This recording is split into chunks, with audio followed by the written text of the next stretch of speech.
Hey, Shalom, Israel, Shalom.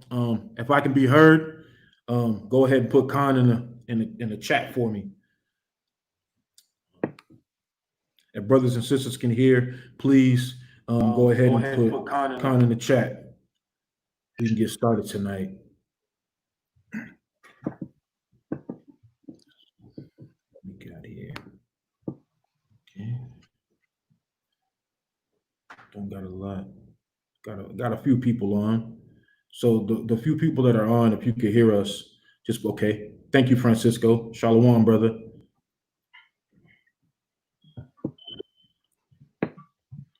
Let's see.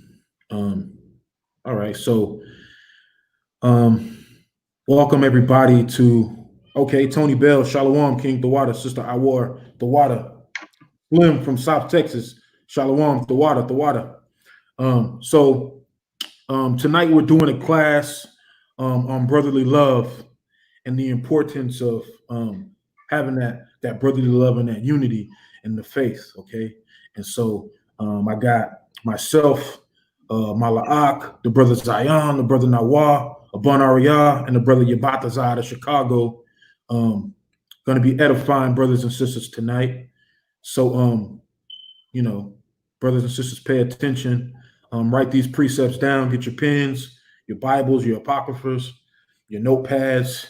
And this isn't a Q&A night, so if brothers and sisters have any questions, please send all your questions to Alpha Omega Clan AOC300@gmail.com. That's our email address. And most high willing, every Saturday, every Shabbat, we have a live Q&A. So again, without further ado, I'll let the brothers bring the precepts out and give the understanding to the people. Shalom, Daman and Eric and Lioness. Y'all shalom. Shalom.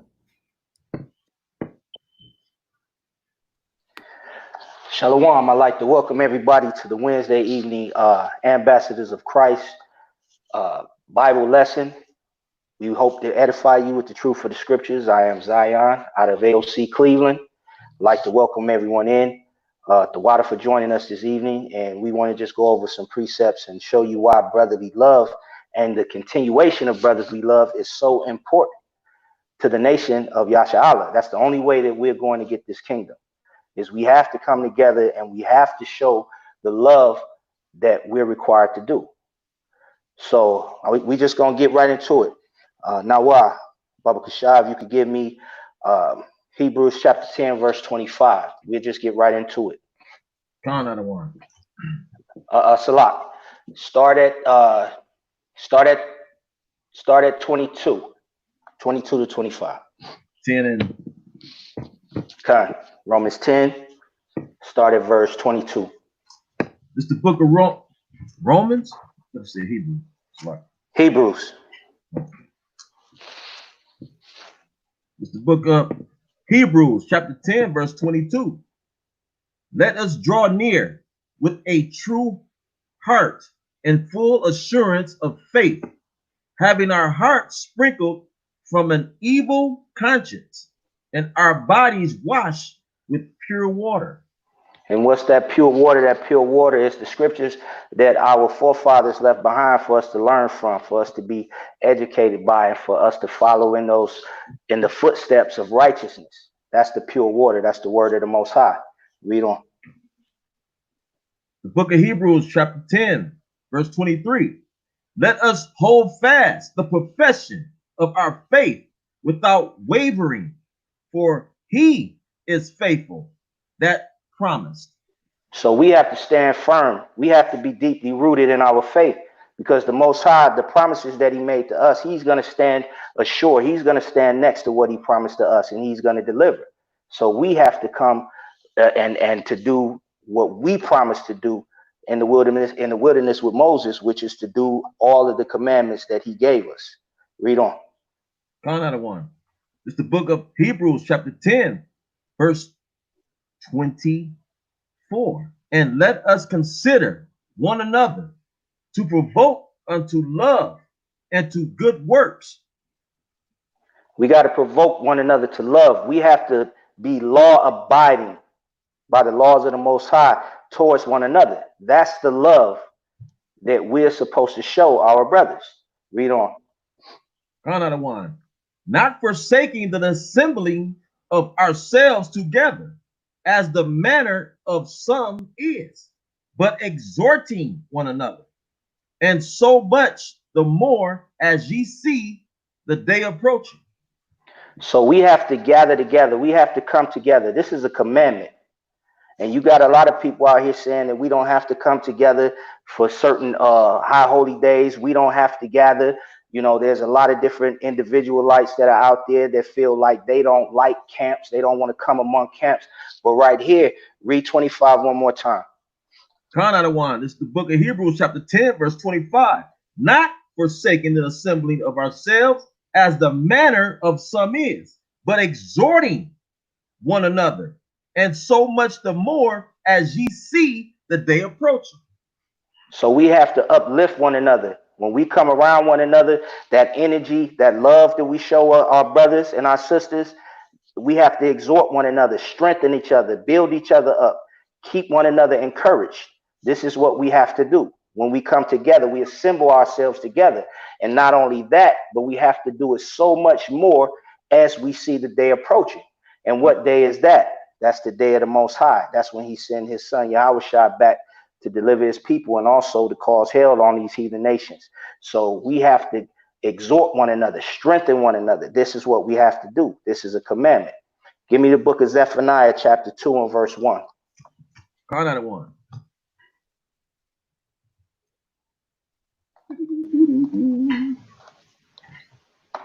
Give me a minute.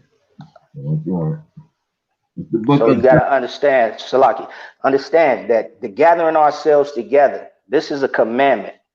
So if we're going to call ourselves commandment keepers or ones that keep the laws, this is a commandment to gather ourselves together. Zephaniah 2 verse 1. It's the book of Zephaniah chapter 2 verse 1. Gather yourselves together. Yea, gather together, O nation, not desired. The Most High had to say it twice. Why? Because Israel is a hard-headed and stiff-necked people. That's right. So he had to tell us 2 times to gather ourselves together. The nation that's not desired. He didn't say come together through Catholicism, which Christianity or Catholic or being a Catholic, that's what that means. The word Catholicism means universal, means everybody coming together. He says, "Oh, nation not desired." And we know who that nation is. It's the nation of Yasha. Give me Psalms chapter 133 and verse 1. Book of Psalms chapter 133 and verse 1. That's the book of Psalms chapter 133.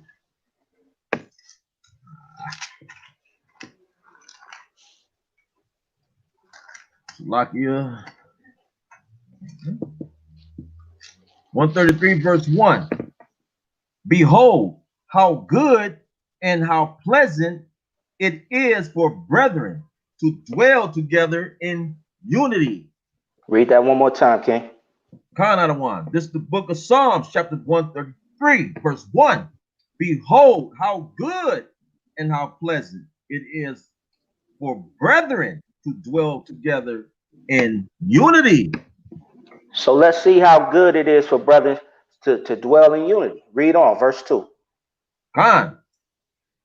Verse 2. It is like the precious ointment upon the head that ran down upon the beard, even Aaron's beard, that went down to the skirts of his garments. Read on, verse 3. Verse 3. As the dew of Hermon, and as the dew that descended upon the mountains of Zion, for there the Lord Yahawah commanded the blessing, even life forevermore. So the Most High gave us a commandment. We got to understand, when you go into the book of Deuteronomy chapter 4, you go into Leviticus chapter 26, it was a curse for us to be scattered. That was a curse that was put on us. So right here in Psalms 133, it tells you how good and pleasant it is for brethren to dwell together. That is a blessing for us to be able to come together and be in unity and to show brotherly love to one another. That's a blessing. It's a curse for us to be separated. You could go all through the entire Bible, and it shows you whenever we transgress the law, the Most High would punish us by separating us from one another. So it's a blessing for us to dwell together. And let's see why. Give me Proverbs 27 and verse 17. It's the book of Proverbs, chapter 27, verse 17. It's like it. Iron sharpeneth iron, so a man sharpeneth the countenance of his friend. So that's why it's such a blessing for us to come together and be among brothers and dwelling in unity, because iron sharpen iron. When you along your brethren and along like-minded people, it seems like the pressures of life are so much lighter, because the Most High gives all of us different attributes and different characteristics where we can basically grow from one another. I can grow from the experiences of Ambassador Abiyashaya. You know, I could tell him what I'm going through. He could say, "Yo, King, don't worry about it, man. This is what you got to do." I had to go through that as well. I could lean on Yabatazar. Say, Yabatazar, man, look, this is what's going on. Bring it out. We have to sharpen each other and make us more stronger. We have to strengthen each other. We have to build character, because when we do that and we dwell amongst one another, these other nations, they get terrified. They get terrified. That's why when you go back into the 1800s, they had to put laws on the docket to keep us from being unified, to keep us from gathering together. You can look into the books, and it shows you so-called black codes or black laws, where they implemented laws where we couldn't come together, we couldn't dwell together. Certain laws like loitering. These are laws that they put on the book for us because they don't want us hanging out together. Nowadays they call it an unlawful gathering. And guess what they calling it right now? You violating social distancing. You see that?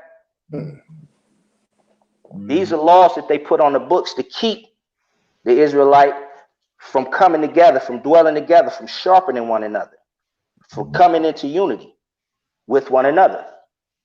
Go to the book of Romans, chapter 12, and read verse 10 for me. Romans chapter 12 and verse 10. Start at verse 9, King. It's the book of Romans, chapter 12, verse 9. Let love be without dissimulation. Abhor that which is evil. Cleave to that which is good. Because what's good we all know are the law, statutes, and commandments that the Most High gave us. That's what's good. Let's get that out of one. Go ahead, bring it out. Scripture say to prove all things out of the mouths of 2 or 3 witnesses. That's what's true. So let's show that. This is the book of Romans, chapter 7, verse 12. Wherefore the law is holy, and the commandment holy, and just and good. So that's what's good. So we have to abhor what is evil, and we have to love what is good. So when we keep these law, statutes, commandments, and you stay among the brethren in unity, and your brothers are keeping the law, statutes, and commandments to the best of their ability, they'll sharpen you, you'll sharpen them, and that's how we become stronger as a nation. That's right. That's how we end up getting our rightful inheritance on this planet Earth today. So give me the book of Ecclesiastes, go to chapter 4, okay? Book of Ecclesiastes, chapter 4. See where I want you to start.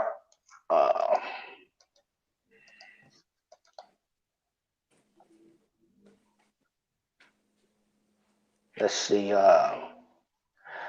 Start at verse 8. Start at verse 8 and go down to verse 12.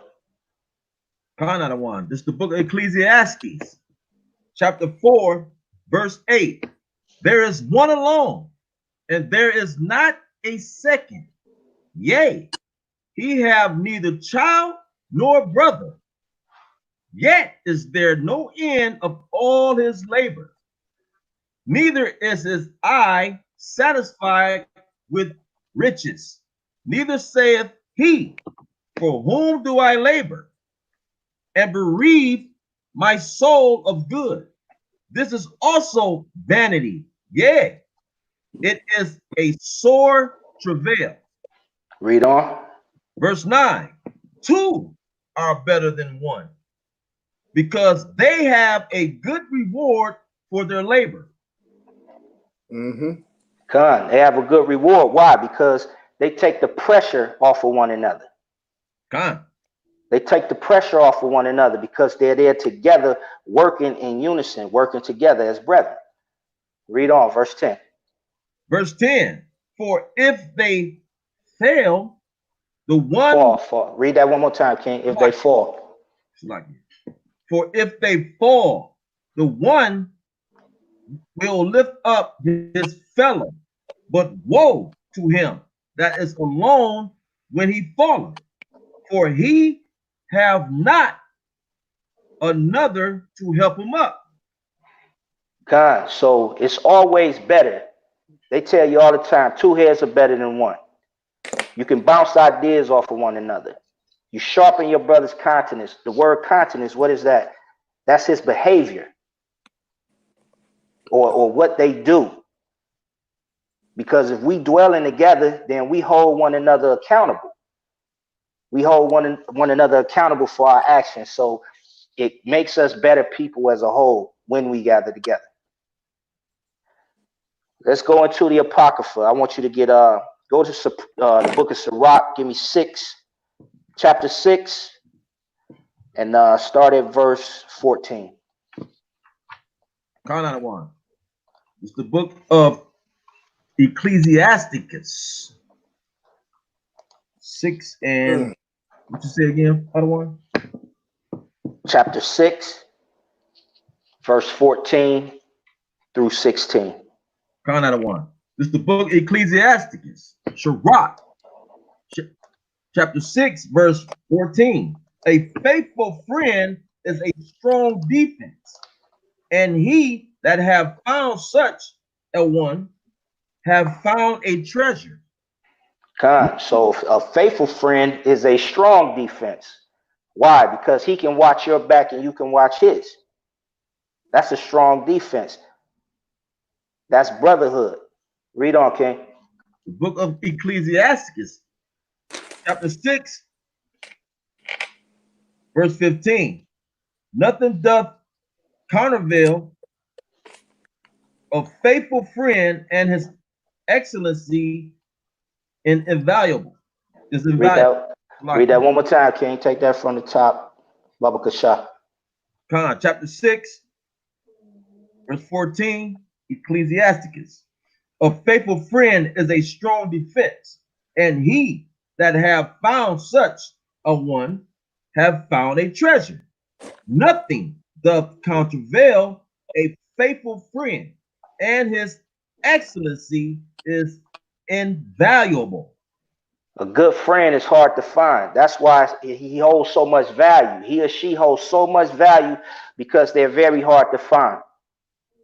Just like when you dig into the earth, when you go into a gold mine, you have to continuously dig just to find gold. That's why it's so valuable. You have to go to the depths of the sea in order to pull pearls out of oysters. You got to go all the way to the bottom of the sea. That's why they're so valuable, because they're not just surface level. You can't find a faithful friend here or there. Read verse 16. The book of Ecclesiasticus, chapter 6, verse 16. A faithful friend is the medicine of life, and they that fear the Most High shall find him. So a faithful friend, very hard to find. And when you do find him, he's going to have your back. You're going to have his back. You're going to come together in brotherhood. You keep these laws, statutes, and commandments, and the Most High is going to make these people available in your life. It'll be easier for them to find. God. Give me the book of 1 Peter. 1 Peter, go to chapter 2. 1 Peter chapter 2. And you're just going to cut to the chase. Just give me verse 17. Can I expound on that? Hand of Yahawah. Okay. So it says the fear of the Lord. See, commandments are very important in this law, because I'm going to get into that a little later. The commandments are very important to have brotherly love, okay? Because there's certain commandments that you keep in order not to tear down your brother, okay? Not to tear down your sister. All these different things. All right, we're gonna get into that though. I ain't gonna, get there. I'm gonna wait. So First Peter, what is it? First Peter what? Chapter 2, verse 17. And just like what you was just saying, you got to understand that it's the same way that it's certain commandments that are put in place for you not to tear your brother down, but there's also commandments to gather ourselves together. And if you don't gather yourselves together, then you're breaking that commandment. God. You're breaking that commandment. So how can you call yourself a commandment keeper? But let's go to 1 Peter chapter 2, and we'll just cut to the chase. Go to verse 17. It's the book of 1 Peter chapter 2, verse 17. Honor all men. Love the brotherhood. Fear the Most High, Yahawah. Honor the King, Hamashiach, Yahawah. Simple as that.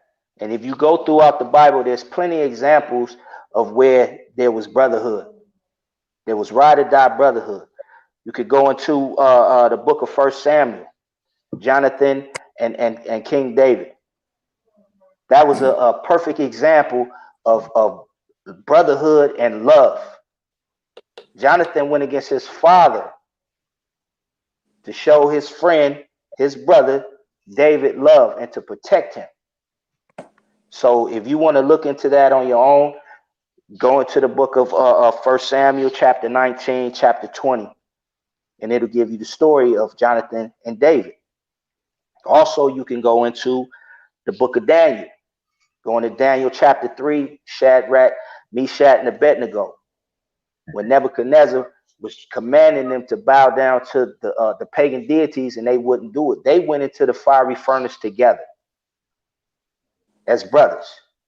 They stood firm together as brothers.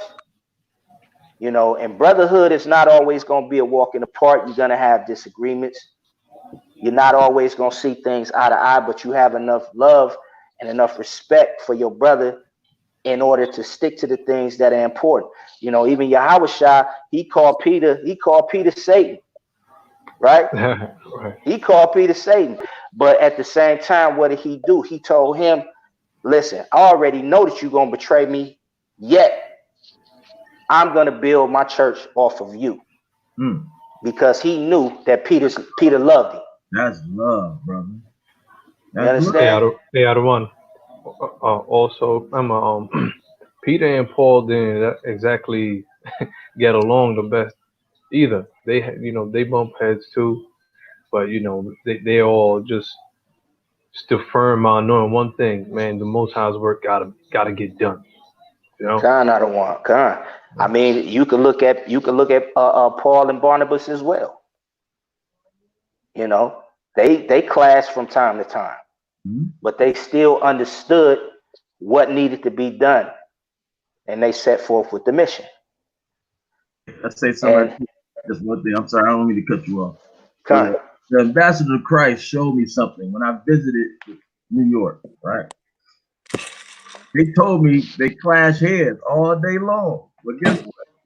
We still brothers. No matter what? It don't matter. We still brothers. And this brother right here, this brother, Batazar, me and him clash. But guess what? We still here. I love that brother, man. I love all my brothers right here in the Ambassador of Christ. They showed me something. You know what I mean? God, it's an authentic brotherhood, like we just went over in Proverbs 27. That steel sharpens steel. And when you look at the process of how steel sharpens steel, it has to clash together. It has to hit one another abrasively in order for the edges to become sharp. Word up. You know.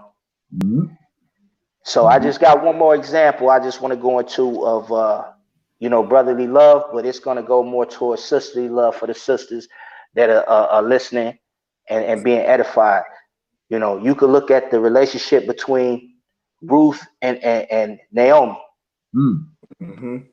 Good. You know, they had, even though Naomi was the mother-in-law of Ruth, but they still had a strong sisterhood and a bond that could not be broken because they understood one another and they understood who they were and what they had to do. Good. And with that, I digress. Nawa, if you got anything to add to that. Count out of one. Can you read for me? Count out of one. I need you to get let's start with Luke 6:31 right quick. I'm gonna start with that. Luke 6:31. Count out of one. This is the book of Luke, chapter 6, starting at verse 31. And as ye would that men should do to you, do ye also to them likewise. So let's start right there. So the fact is, we supposed to be treating each other the same as you want to be treated. Period. That's the bottom line. We supposed to treat each other with love, man, with kindness, with gentleness. Because a white man can walk down the street and you will treat him with the utmost respect and kindness. Period. Okay? An Arab in the store. Hey, what's up, Aki? What's happening? You just treat him with the utmost respect. But you will mean mug your brother. The Bible says that we're supposed to be treating each other with utmost respect. Read on, out of one. It's the book of Luke, chapter 6, starting at verse 31. where am I? 31. Verse 31, King. Salaki. Verse 31. As ye would that men should do to you, do ye also to them likewise. Verse 32. For if ye love them which love you, what thank have ye? For sinners also love those that love them. Read on. Verse 33. And if ye do good to them which do good to you, what thank have ye? For sinners also do even the same. So if we do good, all right, to them that sin, eventually they're gonna realize that, yo, I'm sinning, but hey, brother, you been good to me. You know what I'm saying? So they might wake up and realize, hey, that's my brother, but he good to me. You know what I'm saying? I sin all the time. I'm doing bad all day long, but that's my brother. And he's looking out for me. He know I'm off a little bit, but he gonna keep pressing me and keep loving me. And that might change somebody one day. You know what I'm saying? That's how we got to do. Because a lot of us we was in this world. We needed somebody to love us. We don't have fathers and things like that, to love us and embrace us, man. So we got to be the father figure in our communities. Okay? We have to be the father figure and embrace one another. That's how we're going to start loving one another. Read on. Verse 34. And if ye lend to them of whom ye hope to receive, what thank have thee? What thank have ye? For sinners also lend to sinners to receive as much again. See, and that's the thing. We always expect something back from what we lend. But sometimes you got to give, and the Messiah is going to repay you. That's how you got to think in your mind. The Messiah is going to repay you. You just give, brother. what you do. You don't have to give something to your brother and then you expect something in return. Sometimes you just give from the mind, from the heart. You know what I'm saying? That's what you do. Read 35. Khan of the one. This is the book of Luke, chapter 6 and verse 35. But love ye your enemies and do good and lend, hoping for nothing again. But do what now? Hoping for nothing again. Okay, read on. And your reward shall be great. And ye shall be the children of the highest. So stop right there. So the Most High is long suffering. We got to be an example just like him. We got to be an example like our Father, the Most High. Not expecting nothing in return, because he's not expecting nothing to return with our hard-headed selves. We hard-headed. We stubborn. But he giving us all. He's long suffering. He's say, look, I still love you, no matter what. You my children. Ain't that's how we treat our children? Our children hard-headed as I don't know what. We still love them. We still feed them. We put a roof over their head. We pay the bills, make sure they have this and have that. That's what our Father do. That's brotherly love. When you see your brother out there on the street, no matter what he's doing, hand him something, man. Give him something. Read on, Adawan. Finish that up. Khan. For he is kind unto the unthankful and to the evil. So he is kind. Who is he? Mashiach Yahawah. Yahawah. Both. Kind to the evil. They wanted to murder and kill him. Yahawah. But what do you do? That's the kind of substance that you got to have within yourself. Even though this man, he don't like you, when you out there on the street, and you teach him and this and that, he ready to do whatever he want to do to you. But you're supposed to still have that compassion within you, that you still want to, you know, that's my brother and I got to love him. I know he's sick in the head. He's a sick man. But I still love that brother, man. That's my brother. Give me,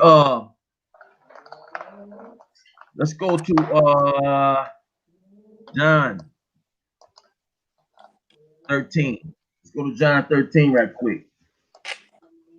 It's hard. It's hard to love our brothers and sisters. It is. But It's the book. we have to do it. We have to show them. So read that out of 13:34. Khan of the one. This is the book of John, chapter 13, starting at verse 34. A new commandment I give unto you, that ye love one another, as I have loved you, that ye also love one another. Read on.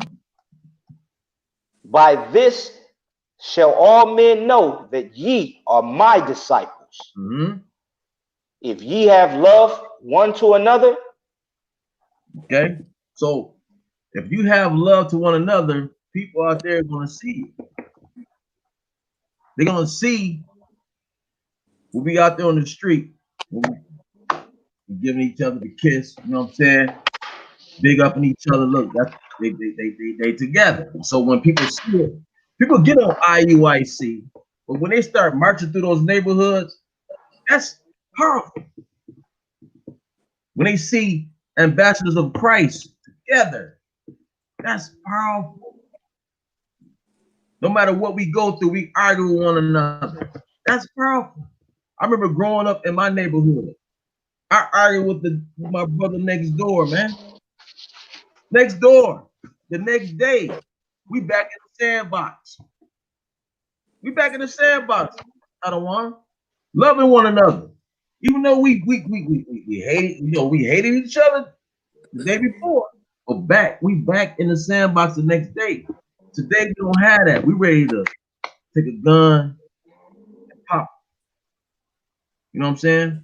That's because we had a nation, we had a village, we had men in them neighborhoods that said what? Love one another, man. They'll pull you to the side. Come here. So y'all stop that. Y'all supposed to love one another. Period. So give me I need James 2:8. James 2:8.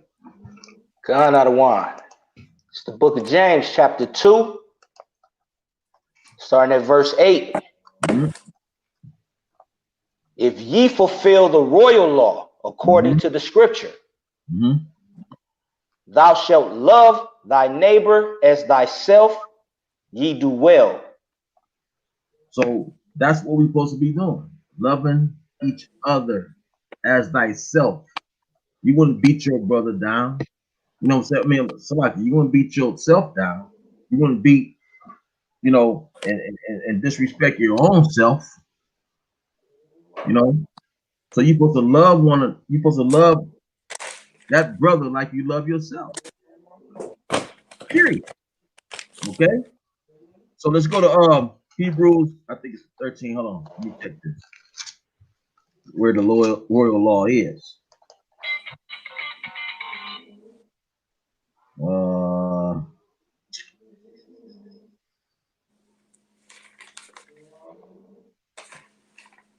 Okay. Yeah. 20. Slovakia.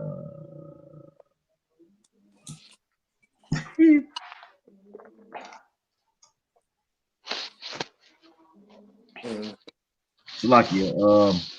We're gonna skip that. Go to Galatians 6. Go to Galatians 6. We'll start at the first chapter. Because Hebrew. Galatians 6. It's the book of Galatians, chapter 6, Verse 1. starting at verse 1. Mm-hmm. Brethren, if a man be overtaken in a fault, ye which are spiritual, restore such a one in the spirit of meekness, considering thyself, lest thou also be tempted. Read on. Bear ye one another's burdens, and so fulfill the law of Hamashiach. So stop right there. So it says, bear ye one another's burdens, and so fulfill the law of Christ. Okay? Because the Most High did what? Or Hamashiach Yahawah did what? He bared our burdens.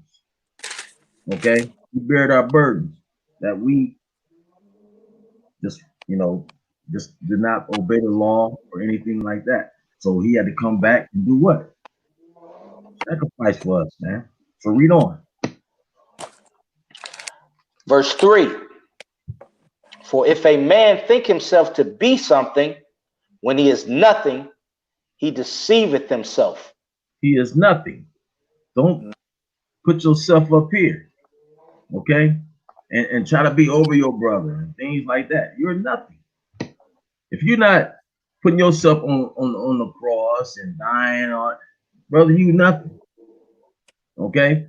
You're nothing. So read on. I don't want. Khan Adawan. Verse 4. But let every man prove his own work, and then shall he have rejoicing in himself alone, and not in another. So stop right there.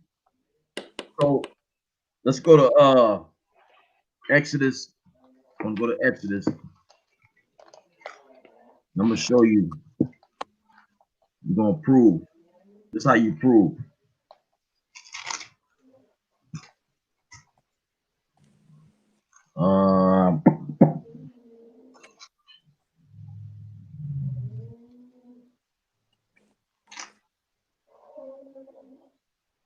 Exodus, the second chapter. Okay, and we're gonna go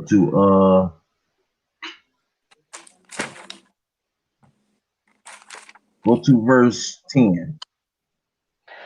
Khan Adawan. This is the book of Exodus, chapter 2, verse 10. And Salakia, this is the big up to the sister. This is the love that we're supposed to have for each other. All right? Read on. And the child grew, and she brought him unto Pharaoh's daughter, and he became her son. Mm-hmm. And she called his name Mashah. Mm-hmm. And she said, because I drew him out of the water. Okay. Talking about Moses. Read on. And when it came to pass in those days, Mm-hmm. when Mashah was grown, that he went out unto his brethren and looked on their burdens. Mm-hmm. And he spied an Egyptian smiting a Hebrew, one of his brethren. Read on. And he looked this way and that way. And when he saw that there was no man, he slew the Egyptian and hid him in the sand. So that's brotherly love. Start right there. He slew the Egyptian because that brother, the Egyptian murdered or was trying to murder their brother. So that's brotherly love. Just like you see today what's the guy called? Audrey? What's his name? Audrey that just got murdered by the white man. It's the same thing. That's brotherly love. Okay? That you go and you slaughter your brother. I mean, slaughter the enemy. Okay? That was trying to slaughter your brother. That's what happened here. He took up for him. That's love. That's the love that we're supposed to have. All right, for one another. It's that strong. We don't see that no more. I remember when I was growing up in our neighborhoods, you couldn't come in our neighborhoods. You couldn't do it. And try that right there. And then what Aubrey did, what they did to Aubrey. You couldn't do that, man. We're seeing this over and over again and again. Okay? Give me I'm almost done. Give me 1 John, the 2nd chapter. Another one. And give me the 9th verse. This is 1 John chapter 2, starting at verse 9. Mm-hmm.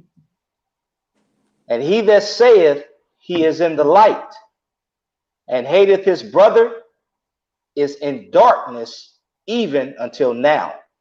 Read on. He that loveth his brother abideth in light. Mm-hmm. Salaki, abideth in the light. And there is none occasion of stumbling in him. Read. But he that hateth his brother is in darkness and walketh in darkness, and knowing not whither he goeth, because that darkness hath blinded his eyes. Start right there. So if you say, all right, you love your brother and you hate of him, you're walking in darkness.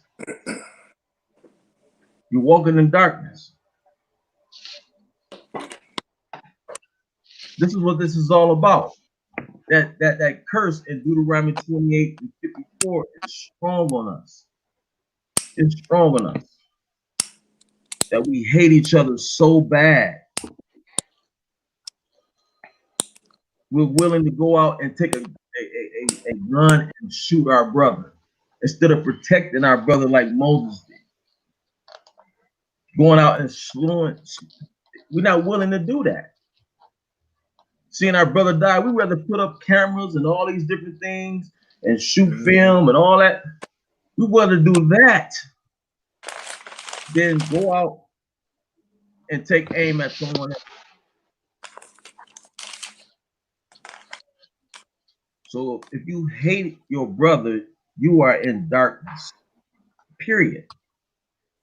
1 John 3 and 16. Read that. I don't know.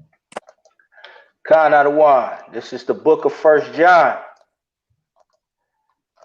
chapter 3, Verse 16. Mm-hmm. Hereby perceive we the love of the Most High, because he laid down his life for us. Mm-hmm. And we ought to lay down our lives for the brethren. So Salakia, 1 John 3 and 15. Salakia. Khan, this is the book of 1 John chapter 3 and verse 15. Mm-hmm. Whosoever hateth his brother is a murderer. Mm-hmm. And ye know that no murderer hath eternal life abiding in him. Read that again, Adawan. Whosoever hateth his brother is a murderer. Mm-hmm. And ye know that no murderer hath eternal life abiding in him. So no murderer has eternal life abiding in him. That's murder. That's when you hate your brother, that's murder.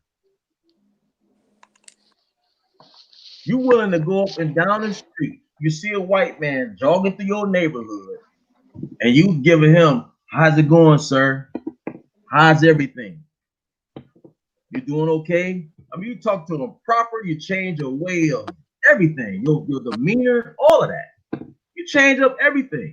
And you willing to do that for the white man, but you can't do that for your brother?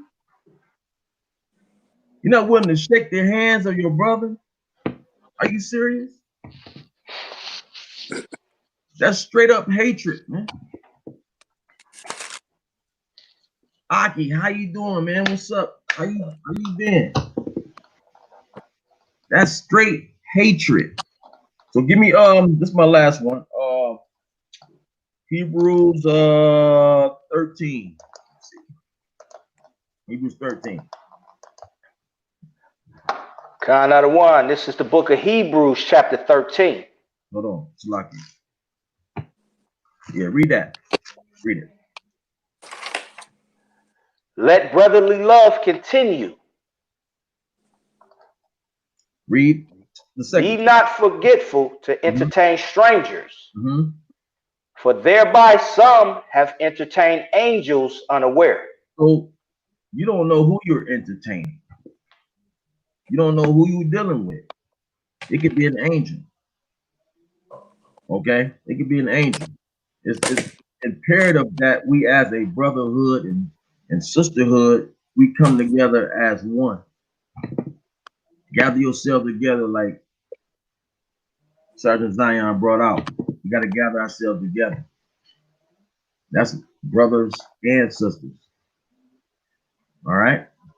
So with that, I want to bring my brother Yabat Zion. Con. Hey, Zion, can you read for me, King? Khan out of one. Con. All right, man. Y'all two brothers, man. Y'all a tough act to follow, man. You brothers definitely came with the heat, man. And and I'm definitely gonna come with what I got. Let's start off at Genesis chapter 4, verse 9. Genesis. Khan out of one. It's the book of Genesis chapter 4, starting at verse 9. Mm-hmm. And the Most High said unto Cain, where is Abel thy brother? And he said, I know not. Am I my brother's keeper? Right. So when we take a look at this is the mindset of our people. We can look around any hood, any ghetto. The word says the ghettos are where the Jews dwell, right? So we can look at all the places where we dwell, right? And we see what? We're not being our brother's keeper. Brothers turning their back on each other, turning their back on their wives and children, which is part of the brotherhood, because to raise children is part raising up young men and women, but more or less the young men. That's part of forming a brotherhood. Go ahead and read. Khan out of one. Mm-hmm. Verse 10. And he said, what hast thou done? The voice of thy brother's blood crieth unto me from the ground. Now let's think about this. The Most High is saying right here, to this evil man that killed his brother, which we see the same spirit dwell right in our hoods and our communities. The blood of our brothers are crying from the ground. Even every day when I open up the newspaper, I hear about all the people in my city being murdered, or murdered in New York or Cleveland or down in Houston, where Officer Abishai is. This is what we see continuously going on. This is the mindset, that Cain mindset, right? That spirit of hatred, the curses that we see in Deuteronomy 28, right? So go ahead, because this, what happened with Cain, this is actually what's happened with us. Read down some more for me. Read 11. Verse 11. And now art thou cursed from the earth, which hath opened her mouth to receive thy brother's blood from thy hand. Uh-huh. Go ahead. When thou tillest the ground, it shall not henceforth yield unto thee her strength. Uh-huh. A fugitive and a vagabond shall thou be in the earth. Right, right. So when we take a look at what happened to us, when we take a look at what happened back over in 1 Kings, grab 1 Kings chapter 12 and 4 for me, right? Because when we're looking at this right now, people have been scattered into all the four corners of the earth, right? And most of these communities or these countries or these lands like America's, they consider us criminals. We're looked at as fugitives, as vagabonds, the bottom of the earth, right? Because we're a lawless people, right? And where there's no law, there's no love, right? When we talk about, like when Sergeant Yahawah was saying about, showing that brotherhood when you greet your brother and having that evil in your eye towards your brother. This is the spirit that a lot of our brothers dwell in, and this is why the importance of what we're doing in the highways and the byways, bringing brothers together from Chicago, New York, Cleveland, California, Michigan, Houston. It's important because this is what brotherhood is about. So let's go over to give me a second. I just had it real quick. 1 Kings 12, Salakia. Start up at 1 Kings 12 and 4. Because I want to take a look at some of the things that's showing the division that we even see in our nation right now, especially with the southern and the northern kingdom, right? Because this right here, where we're going to, is going to show where we started fighting major wars with each other. And what we're not doing, we're showing brotherly love to each other, right?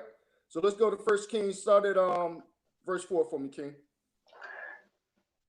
Shalak, chapter 12 or chapter 4? No, I'm sorry, 1 Kings 12 and 4. Start at 12 and 1, and then we're going to drop down to 4. Just to establish. Count out of 1.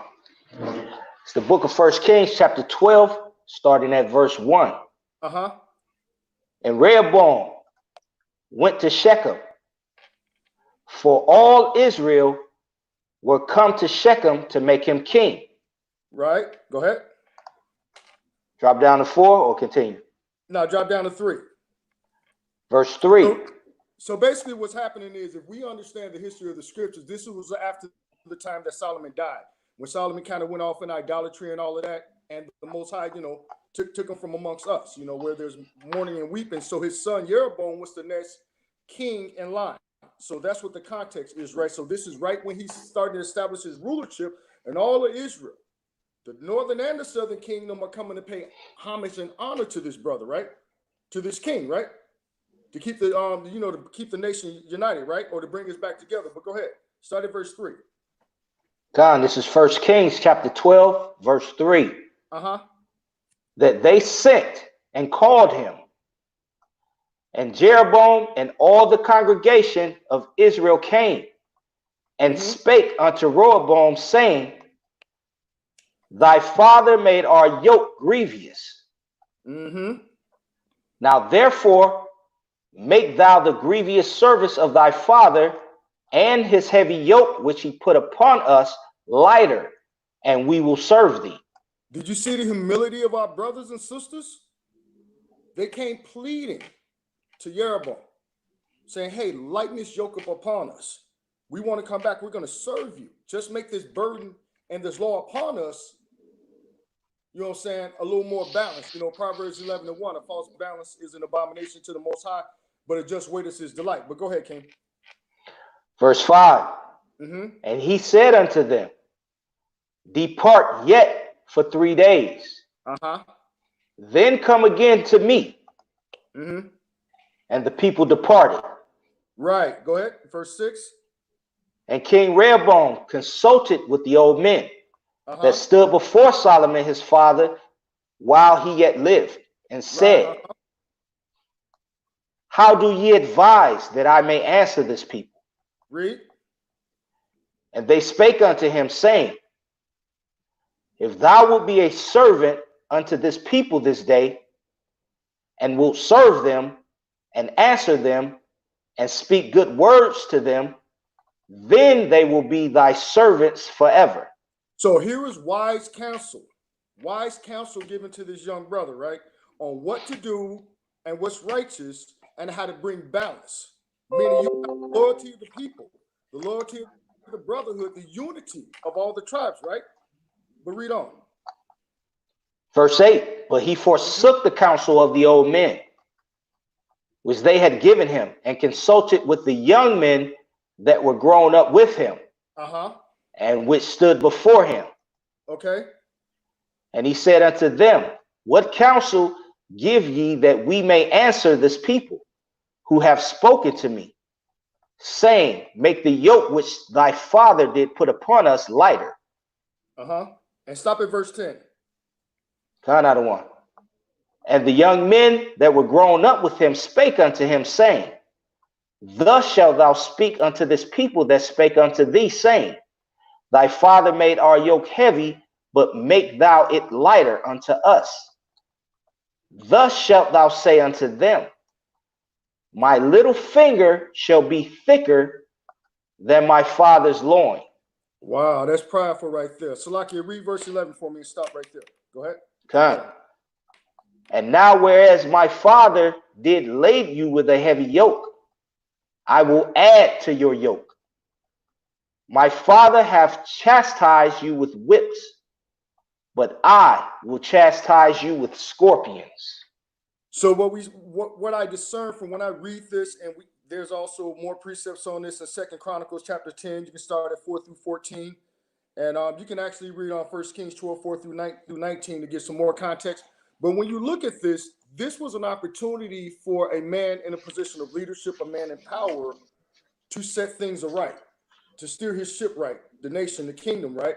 But what did we see? We see he didn't take the wisdom of the elders or the leaderships or the men that were learned. He went to the men that grew up with him that were a little more unlearned. So guess what that was? That was that false balance right there. So what it did, it kicked off wars and either further division and separation amongst the tribes, right? And that's the spirit that we cannot operate in when it comes to brotherhood. Brotherhood is about lifting your brother up, being a stand-up guy for your brother, being someone that your brother can count on. I'm from Chicago. My city ain't no different than any other city, so I don't try to prop Chicago up like it's worse or better than anywhere else. But when it comes to brotherhood and the law, statutes, and commandments, we have to understand that there's an order. And Yahawah Shai gave us ways to order our steps with our friendships. So what I wanted to do is let's jump over to Sirach chapter 6, verse 32. Because I'm kind of jumping around a little bit because you brothers dropped a lot of good stuff. So, not to sound like a broken record, I just want to jump a couple of other places outside of what you brothers spoke eloquently. So the book of Sirach, chapter 6, verse 32. Another one. This is the book of Ecclesiasticus, better known as Sirach, chapter 6 and verse 32. My son, if thou wilt, thou shalt be taught. And if thou wilt apply thy mind, thou shalt be prudent. If thou love to hear, thou shalt receive understanding. And if thou bow thine ears, thou shalt be wise. Go ahead. Stand in the multitude of the elders, and cleave unto him that is wise. Stop at 35, please. Be willing to hear every godly discourse, and let not the parables of understanding escape thee. Right. So when we're talking about brotherhood, it just doesn't mean the brothers that are just right around us. It's also meaning paying attention to those men that are learned and surrounding yourselves around those men. right? Because in my experience walking in this truth, I've wound up meeting brothers like Zion through relationships, the brother Abishai, the brother Malak. I've been communicating with Malak, you know, over the years, you know what I'm saying, with his videos, the camp teachers.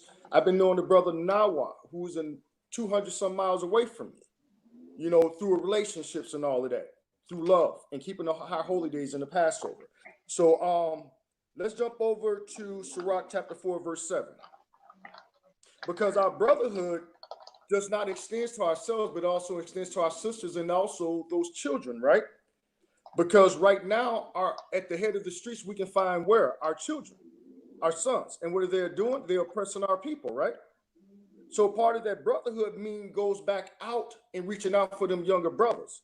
Me being an old street guy, an ex-vice lord in the streets and all of that, one of the things that we always did was we pushed our younger brothers. Even when we was hustling and doing what we were doing, we always pushed the younger brothers off to education. Like, man, we're going to need lawyers. We're going to need judges. We're going to need all these things because the life that we lead, we need you brothers to live a different life. We'll take the hit for the mob, but we need the next generation to be 10 times better than us.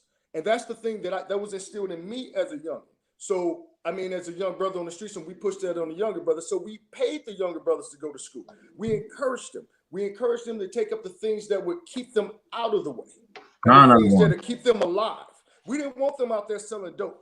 We didn't want them out there trying to follow us. But what you have to understand is when you're in the streets doing evil, it always comes back around. So you have a responsibility for your evil acts to go back and undo some of those things. So this is how we do some of those. Sirach 4 and 7. Hand of Yahawah, this is the book of Sirach, chapter 4, verse 7. Get thyself the love of the Salakia. Get thyself the love of the congregation.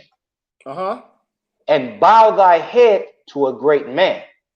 See, this is the problem, right? In Israel, everybody wants to be big chief. Everybody wants to be the man. Everybody wants to be known and famous. But the scripture says, get the love of a congregation and bow thy head to a great man. That means you have to come in with a humble and meek spirit. You can't come up into a brotherhood and think that after a couple of months that you're the Wizard of Oz on the scriptures, or that you can debunk everything. You have to be slow. You got to be slack here. You got to close your mouth. You got to be quick to hear. You got to listen.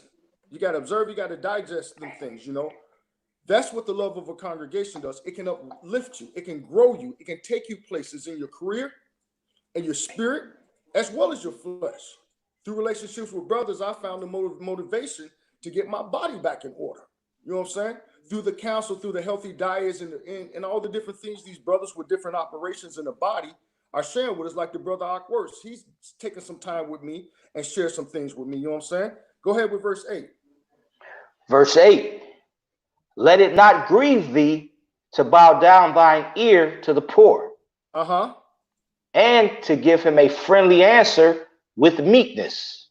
Right. There was one time, I'm not going to mention no names, man. We was at the summit in Chicago this past year, and there's a situation that I witnessed and some other brothers witnessed. Where it was a well-known brother in Israel who was out there teaching, and another well-known brother that he didn't recognize walked up to him, was like, "Yo, bro, can I read woo woo woo?" And he looked at the brother, turned his nose up at him, and didn't even speak to the brother. Then a few minutes later, when one of the other elders out of New York came up, "Yo, Shalom, such and such, and can you read for me?" And he said the brother's name. Well, the brother that rejected him all of a sudden was like, "Oh, that's such and such. Yeah, brother, my bad. Woo, I thought you was one of them little niggas." That's not the spirit we can operate in, family. A lot of times we got a lot of brothers that operate up in that puffed up spirit. And what they do is they look down upon the poor. The ones that are brokenhearted, those with those contrite hearts, the ones that are lost out there. Yahawah didn't do that. He said, bid them to the dinner, bid them to the supper, right? So that's why you go down and bow down thy ear to the poor and give a friendly answer with meekness. But go ahead. Verse 9. And stop at verse 9. Deliver him that suffereth wrong from the hand of the oppressor.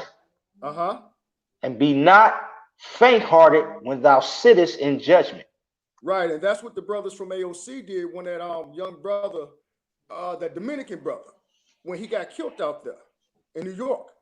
I seen the brothers out there not faint-hearted, and they came out there to give the wisdom to the people so that they're not faint-hearted, and trying to deliver them through the knowledge and the wisdom of Yahawah Shem Yahawah Shai Barakatah to remove them from the hand of the oppressor. Go ahead to verse 10. Verse 10, be as a father unto the fatherless, and instead of a husband unto their mother, so shalt thou be as the son of the Most High. And he shall love thee more than thy mother doth. Right, and the reason why I went to the scripture, right? I got a merged family, man. We didn't raise like 6 boys together, me and my wife, and you know her children might not be my biological children, but they're my sons. I was a father to them before her and I ever linked up in the church. We used to go play ball together. We used to throw the football together. I used to pick them up. We used to ride around together and hang out because there was nobody else to hang out with them. You know what I'm saying? And through that time, I wasn't even looking at my wife in that manner. She was just another woman in the church at that time. But as time went on, the Most High showed me what it was. And through this time right now, we have a merged family. And the 6 young men are doing great. Even the ones that are going through afflictions, they have the faith and they're moving in this work, in this walk, right? Let's jump over to Leviticus chapter 25, verse 35 through 36. Leviticus 25, 35 through 36. God, this is the book of Leviticus, chapter 25, starting at verse 36. 35, 20, no, Leviticus 25, 35, Salakia, 25, 35. God, Adawan. Leviticus 25, 35. And if thy brother be waxen poor and fallen in decay with thee, then thou shalt relieve him. Yea, though he be a stranger or a sojourner, that he may live with thee. Go ahead, verse 36.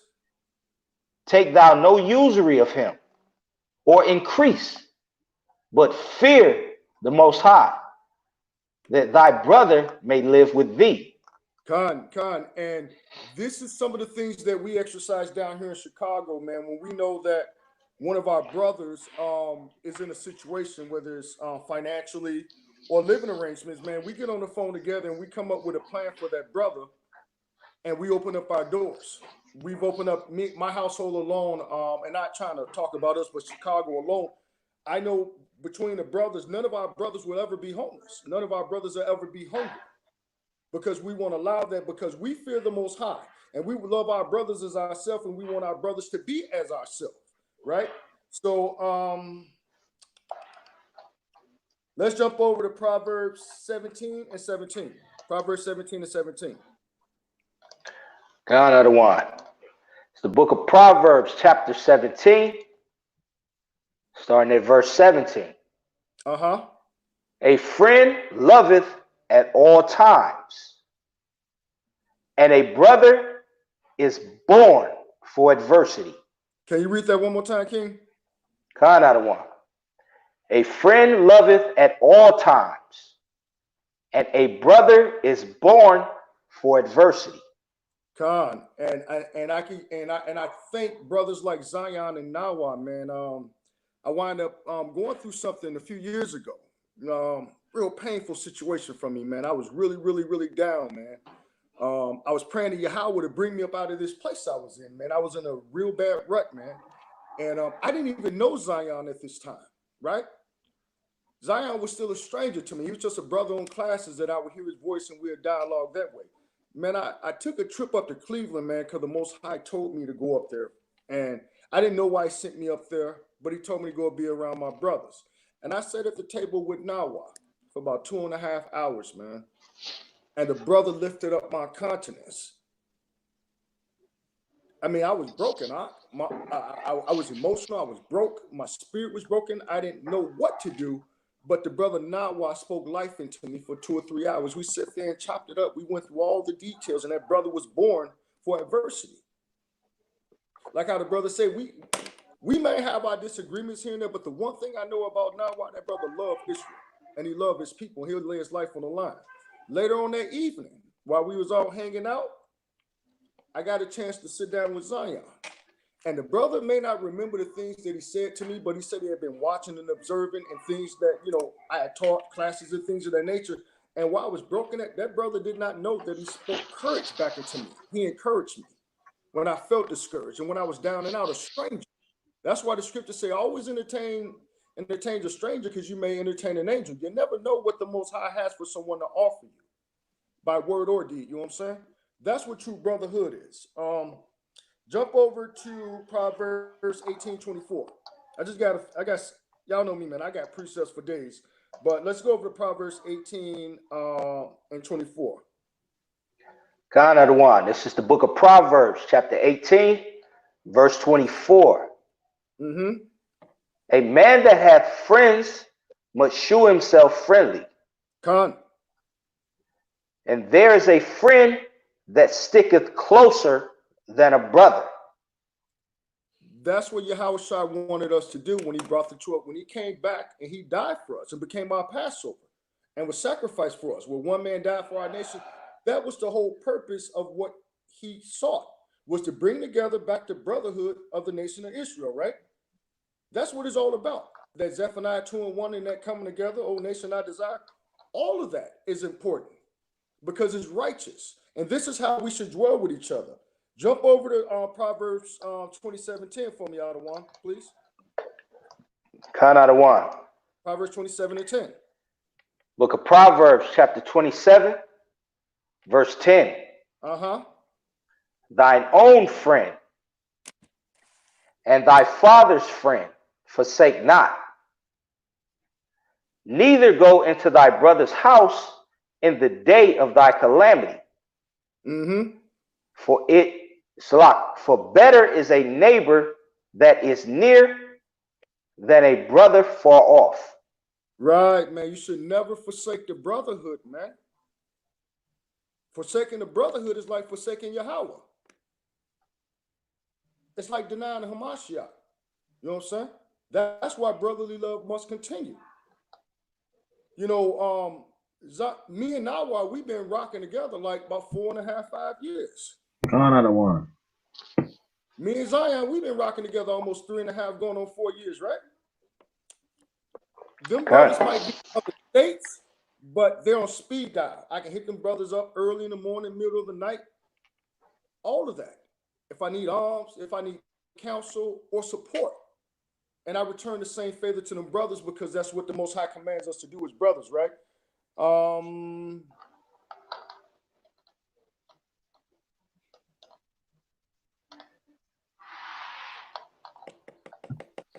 Bring it out, friend. Bring it out. Let's go. Let me see. I'm trying to see if this is Philippians I want to go to or Philemon. Let me just make sure.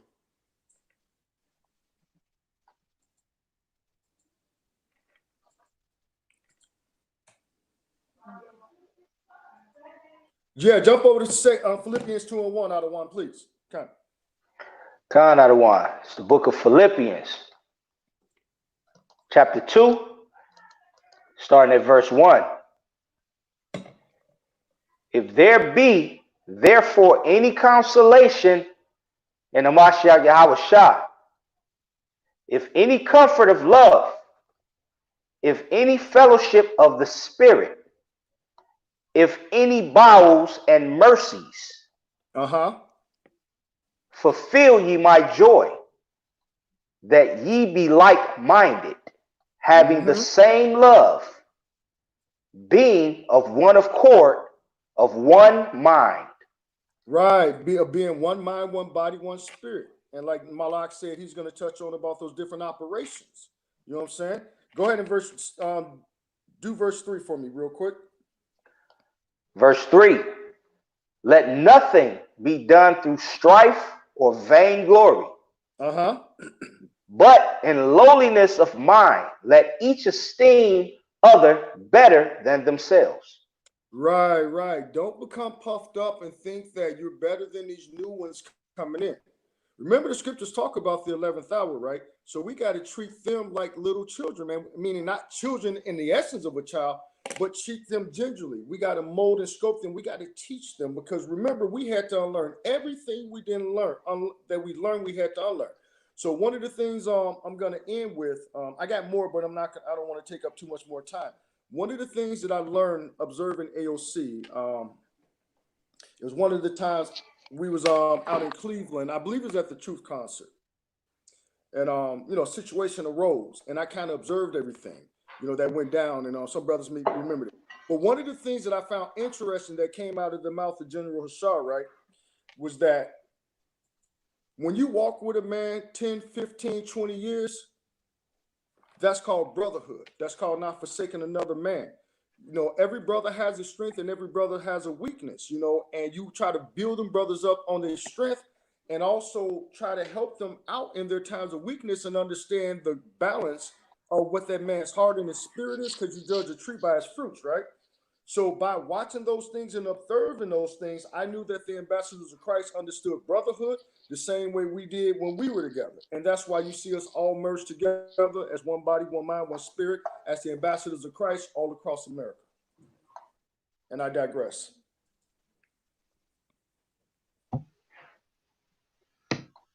God out of one.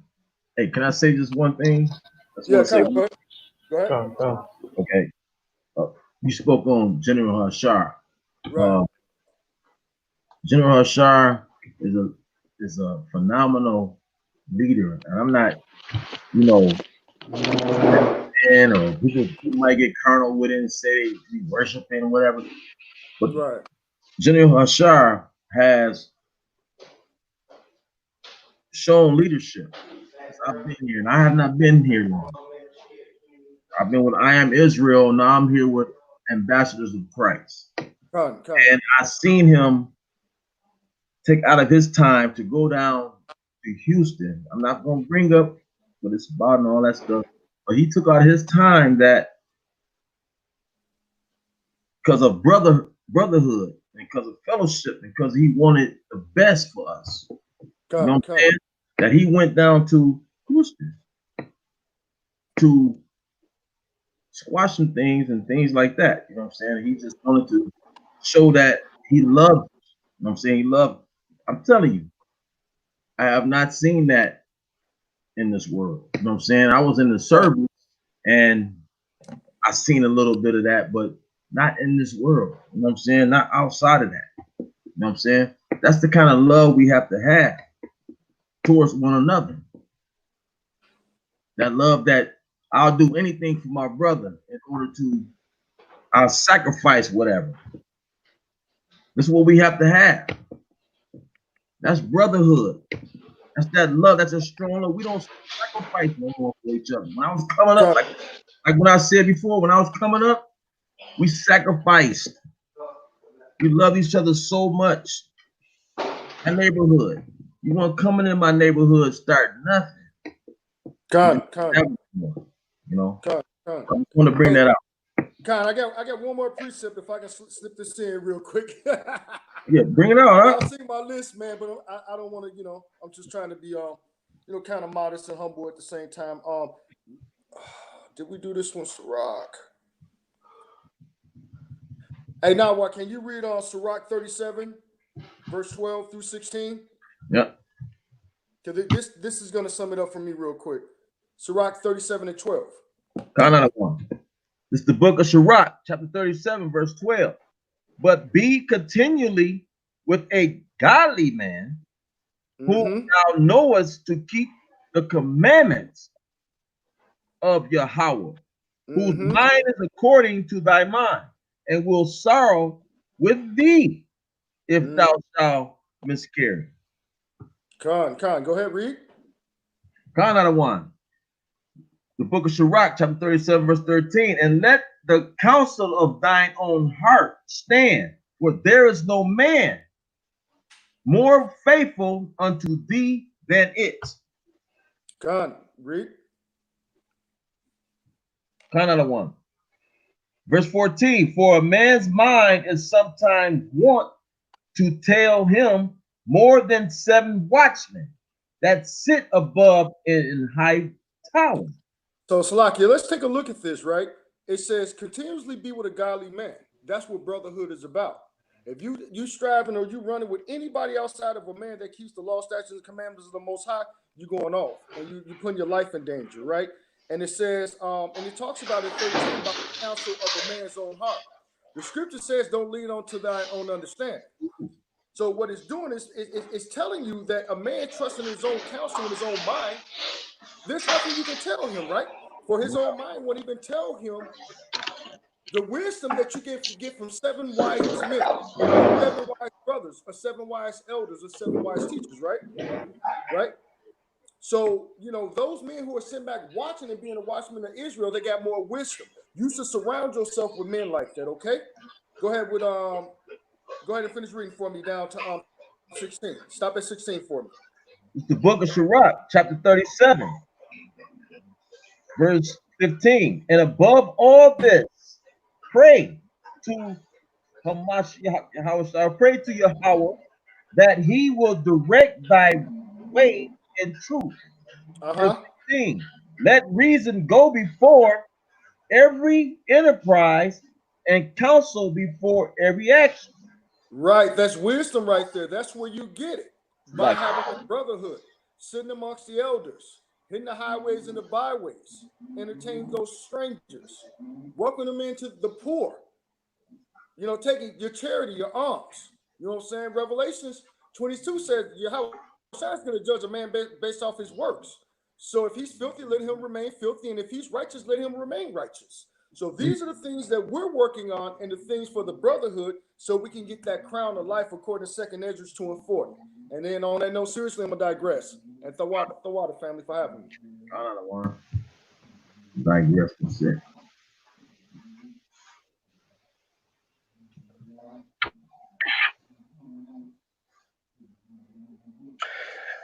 Hey, Shalom, Israel.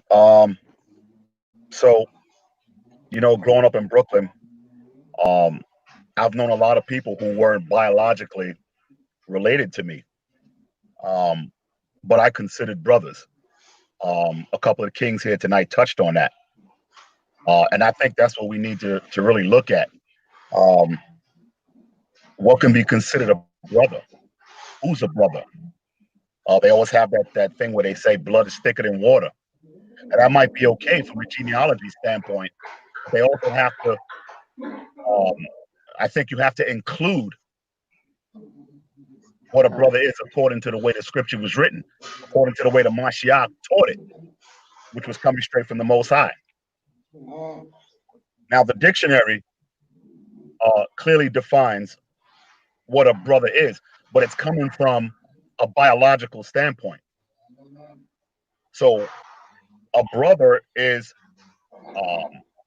a man or a boy in relation to other members of a family. So if I had a sister, obviously I would be her brother.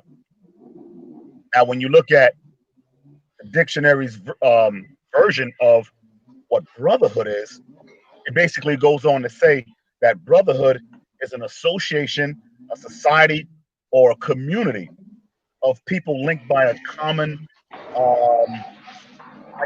interest, like or religion or trade or something like that. And that's what a brotherhood is. But if you notice in that definition, there's no biological mention at all in that particular definition. So I'm going to conclude that it's the fact that relation to each other, according to the Most High and the Mashiach, transcends anything of a biological nature. In other words, I don't have to have the same parents you do to be considered a brother, because we got the same Heavenly Father. You can look at Romans 8:15. You can jump to Genesis 1:27, and then go to Genesis 2:8. For time's sake, I'm not going to really read it. So the brotherhood I'm referring to comes from being cemented or grounded, if you will, in the common community, in the belief and the faith in the Mashiach and his mission and what he taught directly from the Most High. John 14 and 10. And then jump down to 12 and what's that, 12 and 49. Because we got to establish what a brother really is. It doesn't always have to be blood. I can read that one then. I was just going to be really quick, but go ahead and read that. John 14 and 10.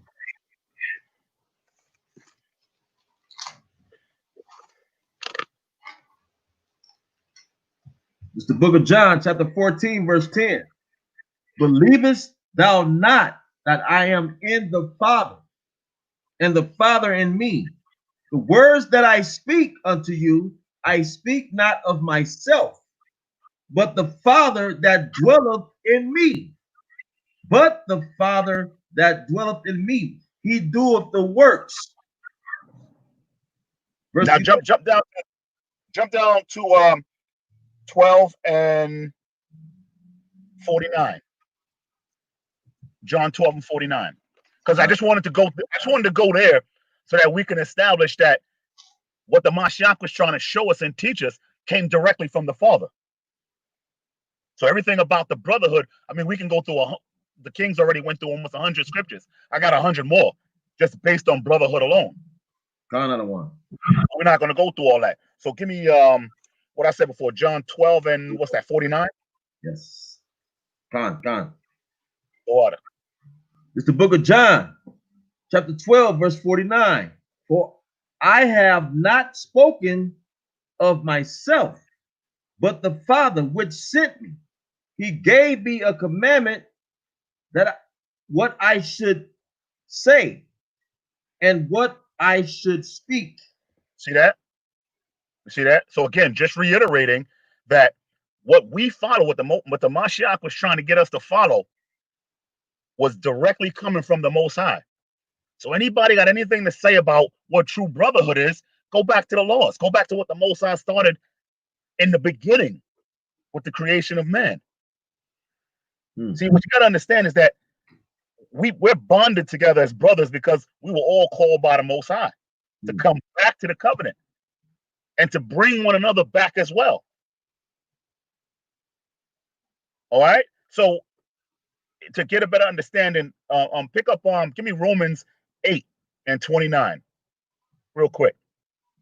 Give me Romans 8 and 29 and read 29 and 30. So Romans 8, 29 and 30.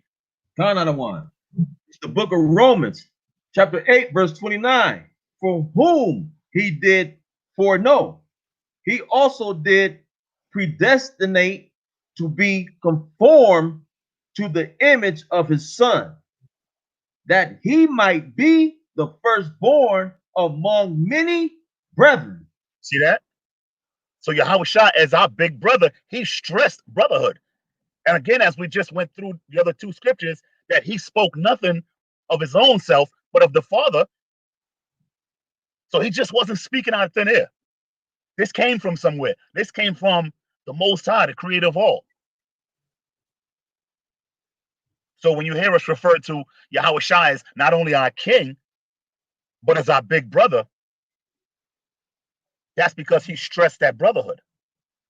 And we got to walk directly after the Mashiach, because that is our big brother. That's right. All throughout the Bible, man, brotherhood and love was constantly stressed. The Most High said in John 14 and 15, he said, what? If you love me, keep my commandments. What was his commandments? What was one of his commandments? These are the things we got to start looking at. Give me Leviticus 19 and 18 real quick, King. Leviticus 19 and 18. Let's just go back a little bit. This is the book of Leviticus, chapter 19, verse 18. Thou shalt not avenge, nor bear any grudge against the children of thy people, but thou shalt love thy neighbor as thyself. I am Yahawah. Now drop that and go to Deuteronomy 6, 1 to 5. Drop that. Give me 6, Deuteronomy 6, 1 to 5. Con, another one. It's the book of Deuteronomy, chapter 6, verse 1. Now these are the commandments, the statutes, and the judgments, which the Lord your power commanded to teach you, that ye might do them in the land whither ye go to possess it. Verse 2, that thou mightest fear Yahawah, thy power, to keep all the statutes and his commandments, which I command thee, thou and thy son and thy son's son, all the days of thy life, and that thy days may be prolonged. Hear therefore, O Yasha Allah, observe to do it, that it may be well with thee, that ye may increase mightily of the Lord Yahawah of the fathers have promised thee, in the land that floweth with milk and honey. Hear, O Israel, Yahawah, our power, is the Elohim.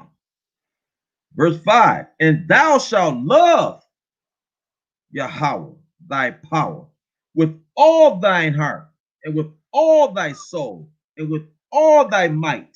Verse 6, and these words which I command thee this day shall be in thine heart. Now drop that and go to Matthew 22 and 36. I just wanted to give you the backstory on how serious this love and brotherhood is. Another one. It's the book of Matthew, chapter 22, verse 36. Master, which is the great commandment in the law? Now we just heard, Salak, now we just heard in Deuteronomy how serious these commandments are and how what'll happen if you do these commandments. And these are commandments that are not broken. They cannot be broken. So the Most High was very, very serious when he spoke about what these commandments and the fact that he wanted us to always keep these commandments, and not only keep them, but to teach them to our sons and our daughters. So now continue with that. This is the Mashiach talking now. This is the book of Matthew, chapter 22, verse 36. Master, which is the great commandment in the law? 37. Hamashiach Yahawah said unto him, thou shalt love Yahawah, thy power, with all thy heart, and with all thy soul, with all thy mind. All right, here it comes. Verse 38. This is the first and great commandment. And 39. And the second is like unto it. Thou shalt love thy neighbor as thyself. Verse 40. On these two commandments hang all the law and the prophets. So there's absolutely no way that you're going to get out of this. There's no way that you could stand before the Most High in Judgment Day and say, hey, Father, I that wasn't my brother. He this, that, and the third. There's no way you can get past that. Now drop that. Give me 1 John 3 and 18. It's the book of 1 John 3 and 18. Because we really got to get into this, man. You know, the whole thing is we got to get into the spiritual essence of what we're doing here. Bring it out. Bring it up. It's the book of 1 John, chapter 3, verse 18. My little children, let us not love in word, neither in tongue, but in deed and in truth. See that? Now drop that. Keep saying that book, but give me 22 to 24, verse 22 to 24. Now you heard that. Let us love in truth and in deed. Now give me 22 to 24. Same chapter. That's the book of 1 John, chapter 3, verse 22. And whatsoever we ask, we receive of him, because we keep his commandments and do those things that are pleasing in his sight. Verse 23. And this is his commandment, that we should believe on the name of his son, Hamashiach Yahawah, and love one another as he gave us commandment. First John 4 and 7. 1 John 4 and 7. Beloved, let us love one another, for love is of Yahawah, and everyone that loveth is born of Yahawah and knoweth Yahawah. Give me verse 7. It's the Salah, book. give me verse 11. It's the book of 1 John, chapter 4, verse 11. Beloved, if Yahawah so loved us, we ought also to love one another. Give me verse 20 It's the and book of 21. It's the book of 1 John, chapter 4, verse 20. If a man say, I love Yahawah, and hateth his brother, he is a liar. For he that loveth not his brother whom he have seen, how can he love Yahawah, whom he have not seen? Verse 21. And this commandment have we from him, that he who loveth Yahawah love his brother also. See that? Is it becoming clear? This is not only something that you think that, you know, it's a lightweight thing. This is something that the Most High himself commanded and sent his son Yahawah to do what he did and to teach. Bring it out. This is clear. The theme is clear. Brotherhood is based on a common knowledge, a common faith, and a love for the Father in the name of the Mashiach. For one another, man. We got to have that love for one another as commanded by the Father, not by you or not by me.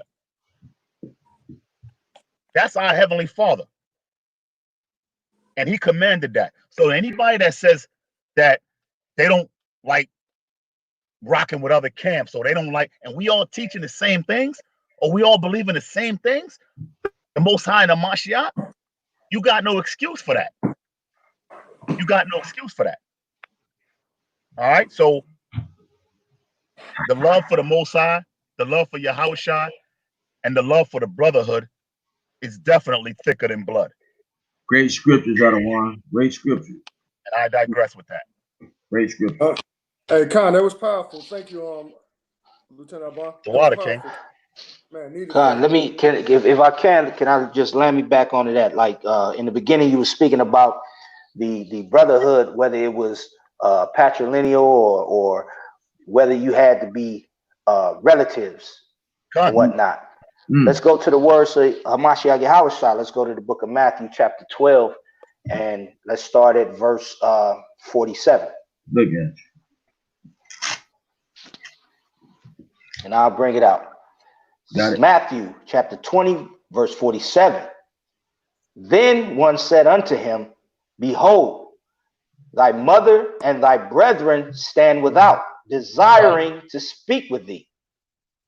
But he answered and said unto him that told him, Who is my mother?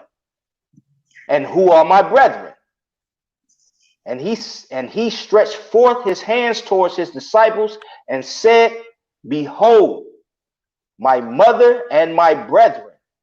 For whosoever shall do the will of my Father which is in heaven, the same is my brother and sister and mother. So this has nothing to do with being relatives or patrilineal lineage, anything like that.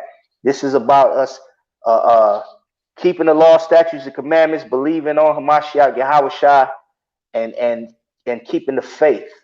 Khan. That's the brotherhood that we're speaking of. Khan. Hey, can I land me back with a quick precept? Khan, out of one. I'm gonna read Sirach 25 and 1. This is the book of Sirach 25 and 1. And three things I was beautified and stood up beautiful both before Yahawah and men. The unity of brethren, the love of neighbors, and a man and a wife that agree together. That goes right back into what the brothers are talking about. We are commanded to do these things. And that's why it's important that we get the love of a congregation, because that's how you're going to unlearn the things that we learned in the world of that hatred, that spirit of Esau that dwells upon our people, that Deuteronomy 28, 54 with that evil eye. This is what Yahawah commands from us. And these are the things that are beautiful in his eyes. Tawara. Khan. Shalom, Israel. So the brothers pretty much, without a doubt, drove home the point of brotherhood and the understanding of why it's so important that we have brotherhood and sisterhood in the nation of Israel, right? And so I just got a couple precepts to just kind of tie some of this stuff together. Malak, if you can go to or anybody, I'm sorry, if brothers can go to the book of Proverbs, chapter 6, and start at verse 6, right? I'll read for you, King, if you want me to. Okay, come. Because as we can see, with this coronavirus madness, the cops putting our people to death in the streets constantly, we're putting each other to death in the streets constantly. Not only do we have to be that example for our people that are dealing that way, but we also have to be able to come together and be able to show some type of force when that time is necessary, right? So watch this. Go ahead, Yabatazai. Proverbs 6 and 6. Watch this. Khan, this is the book of Proverbs, chapter 6, verse 6. Go to the ant, thou sluggard. Consider her ways and be wise. Right, the scripture says, real quick, the scripture says, go to the ant. Mm-hmm. If you just sit back and observe how the ants operate, you can learn a thing or two from nature. That's why the whole I put this in here. Consider the ant, right? Go ahead, read. Verse 7, which having no guide, overseer, or ruler. Verse 8, provideth her meat in the summer and gathereth her food in the harvest. Right. So the ant, being the smallest animal on earth, right? They don't have an overseer and they don't have a guide, but look at what they're able to accomplish, right? Because you can walk by an ant pile and that man's going to attack you. Mm-hmm. If you put your finger or you put your hand in that ant pile and watch damage get done. And you have some ants that are more ruthless than other ants that carry a bigger sting and a bigger bite than other ants, right? And so the importance of what we can learn from the ant is you have a strong brotherhood, you start to apply the application of what an ant does to begin to work together. Because one of us alone can't bring forth any type of change, but if you put us all together, we'll be able to make some type of noise, right? So watch this. You're about to start. Go to 2nd Ezra chapter 15. Because now is the time for us to apply these things and bring forth the true brotherhood and consider the ways of the ants, because this is why we need to be like the ants with our brotherhood. 2nd Ezra chapter 15 and verse Salaki, I didn't even get there yet. My bad. 2nd Ezra 15 and verse. Start at verse. Actually, 2nd Ezra 16. Start at verse 37. All right. Because these are the things that we see on this earth, and there are more things to come. And so we're going to need to be like the ants and show forth an application of unity and operation in the things that we do. Go ahead. God, this is the book of 2nd Ezra, chapter 16, verse 37. Behold, the plagues draw nigh and are not slack. As when a woman with child in the 9th month bringeth forth her son, with 2 or 3 hours of her birth, great pains compass her womb. Which pains, when the child cometh forth, they slack not at a moment. Verse 39. Go ahead. Even so shall not the plagues be slack to come upon the earth. And the world shall mourn, and sorrow shall come upon it every side. Verse 40. Go ahead.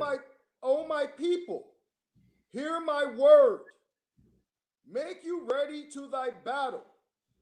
And in those evils be upon as pilgrims upon the earth. Okay, now jump to verse 70, right? Jump to verse 70. Con, I don't want con. This is 2nd Ezra chapter 16, verse 70.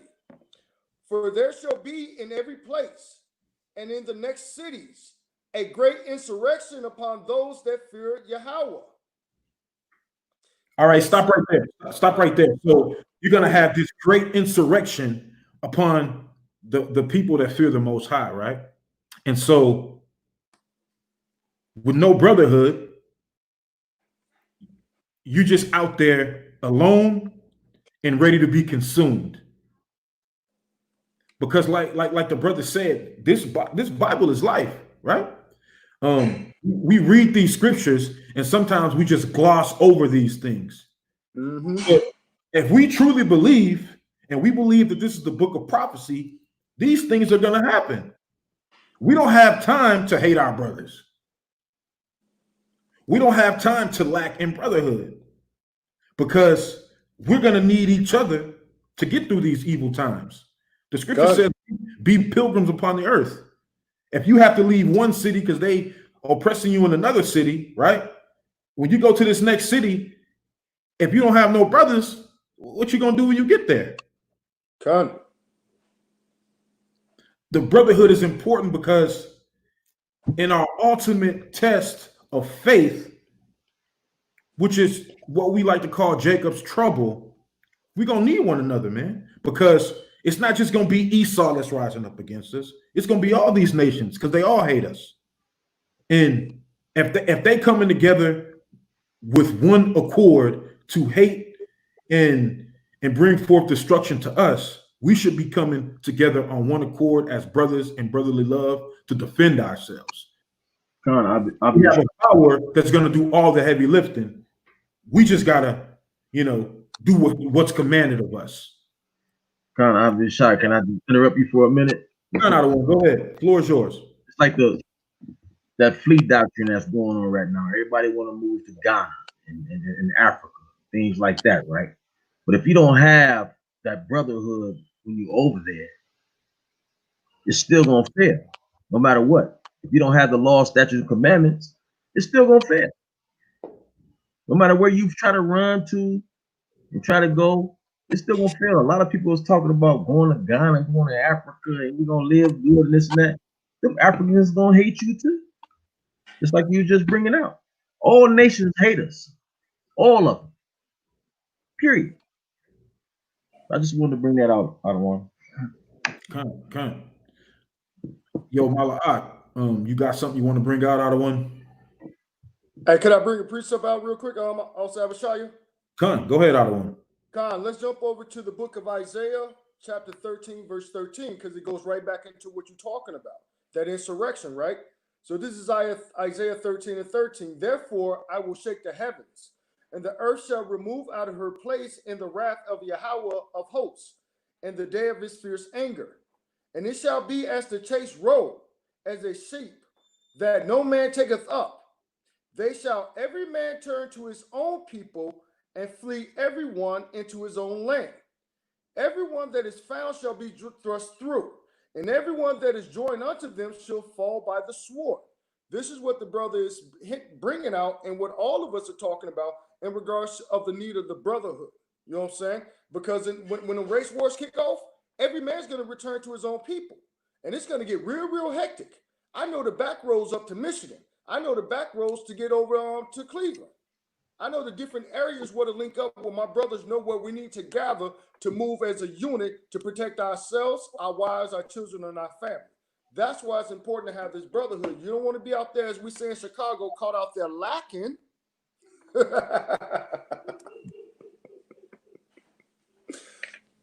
Go hand joining hand. Con. Yeah, man, and that's actually the main reason why, because we see we're in dire times, and we know things are just going to continue to get worse and worse. Why? Because, we see the prophecies that are written within the scriptures. Before we, our nation even reaches the kingdom, we got to go through tribulation, right? Mhm. So, we're seeing some of the signs now, right? So, go to Luke 21. Baba Kushar, if anyone can pick that up for me. I got you, God. I got you. I'll read.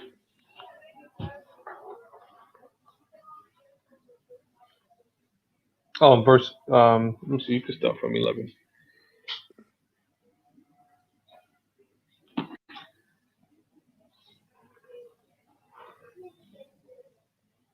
Where do you want me to start at, King?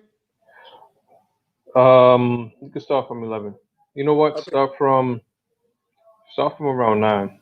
Con, I got you. Con out of one. This is the book of Luke, chapter 21, verse 9. But when ye shall hear of wars and commotions, be not terrified, for these things must first come to pass, but the end is not by and by. Right. So he's seeing the first coming to pass, but it's not quite there yet. Those are the signs at the beginning, but you're not quite there yet. Go ahead. Verse 10. Then said he unto them, nation shall rise against nation, and kingdom against kingdom. And great earthquakes shall be in diverse places, and famines and pestilences, and fearful sights and great signs shall there be from heaven. Verse 12. Right, and we seeing an increase in that nowadays, right? So now, watch when you go down to 12. When you read term precepts, you see that a lot of them are twofold. So even some prophecies are twofold. So this came to pass on the year 70 AD when the Romans ransacked Jerusalem, but this is also speaking of, what's to come. So a lot of these precepts, in particular, this one here especially is a twofold one. So, gave us the signs, the wars, the rumors of wars. That's been going on for quite some time now, and we see it increasing more and more and more. So, as we see these things coming to pass more often, it's for us to take heed to it and be like, all right, now's the time. We definitely got to make some moves, right? Go to go to Matthew 10:22 out of one. Con out of one. Con. We're in the book of St. Matthew, chapter 10, verse 22. And ye shall be hated of all men for my name's sake, but he that endureth to the end shall be saved. See that? It says for his name's sake. So that's definitely going to come. It happened to, those who followed him back then, and it's going to happen once more. Remember, the scripture says there's no new thing under the sun. What was is what's to come. So that's just going to be the same cycle repeating itself all over again one last time. So what is everybody doing to prepare for that? Be focusing on every other little thing except for that main thing. And that's part of Jacob's trouble. I'm not sure if anybody brought out Jeremiah 30:7. But could you get that, Baba Kusha? Yeah, con out of one. You said Jeremiah 30? Verse 7. Con. We're in the book of the prophet Jeremiah, chapter 30, verse 7. Alas, for that day is great, so that none is like it. It is even the time of Jacob's trouble, but he shall be saved out of it. See that? Verse 8. For it shall come to pass in that day, saith the Most High of hosts, that I will break his yoke from off thy neck, and will burst thy bonds, and strangers shall no more serve themselves of him.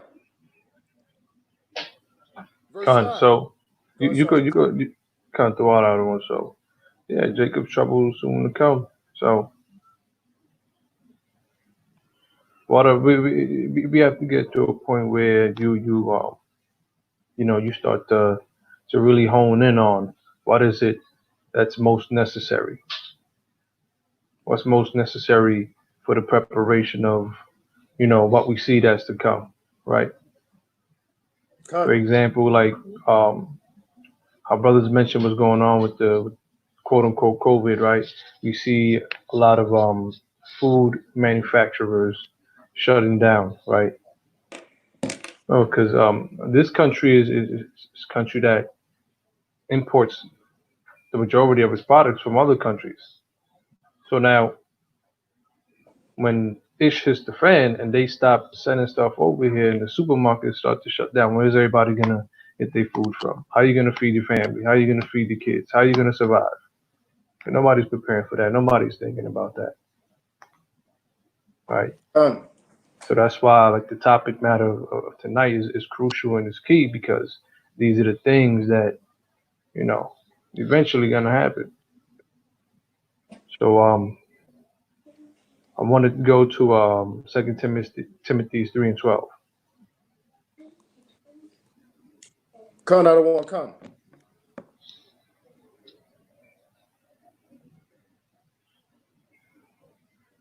We're in the book of 2 Timothy, chapter 3, verse 12. Yea, and all that will live godly and Hamashiach Yahawah shall suffer persecution. So what? Shall suffer persecution. Yeah, that's a heavy word right there. How many people that are in the know now are actually mentally preparing themselves for that? How many? I don't know. I understand. I think sometimes we may lose track. Sometimes we may get a little sidetracked with things we may have going on, right? But ultimately, you got to get yourself back on with that tunnel vision of what's key and what's necessary, because once that comes to pass and it catches you by surprise, then Con. that's too bad for each and every one of us who end up on that side of the fence. So I wanted to go to Romans 12:4 out of one. Con. So this is why everybody brought out different ways in which everybody come together, link up, form like Voltron to do what they got to do, for the nation, really, because those of us who are in the know, it's our duty to just continue to pay it forward, to push it forward. Because if we just speak to people that are already in the know, it's like we just preaching to the choir.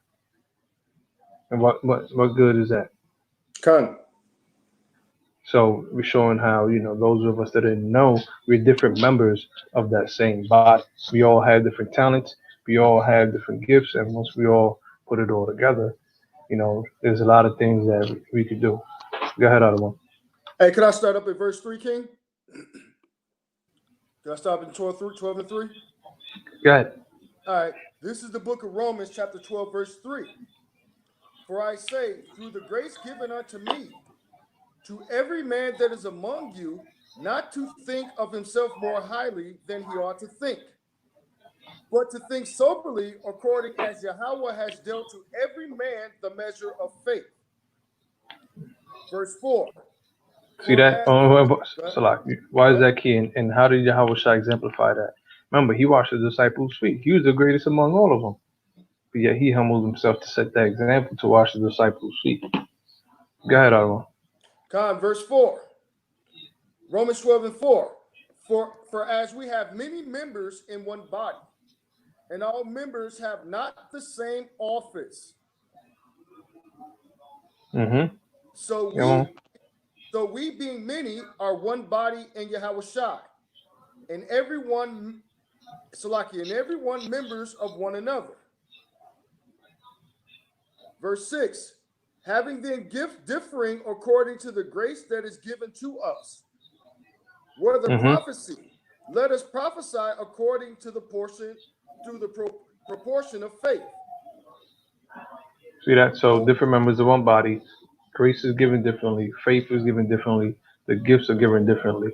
talent is given differently. Everybody in their portion, but when it's all combined, you know, it's it's gonna work for the benefit of our people.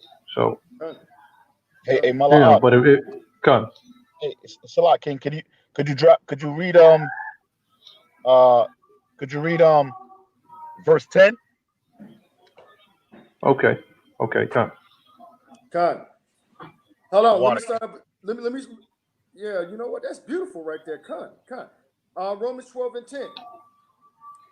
Be kindly affectionate one to another with brotherly love and honor preferring one another. See Hmm. that? Key, key, because let's say you got you you know, there may be somebody, one of the brothers here that are on the board, or somebody in the comment section that has a particular talent that could be very useful, right? Yeah, let's say, you know, we don't show that sister or that brother any type of respect or any kind of love. It's like now we push that person away, and now we put ourselves at a disadvantage, you know. So everybody that has that particular gift, every member of the body is you know, it's important.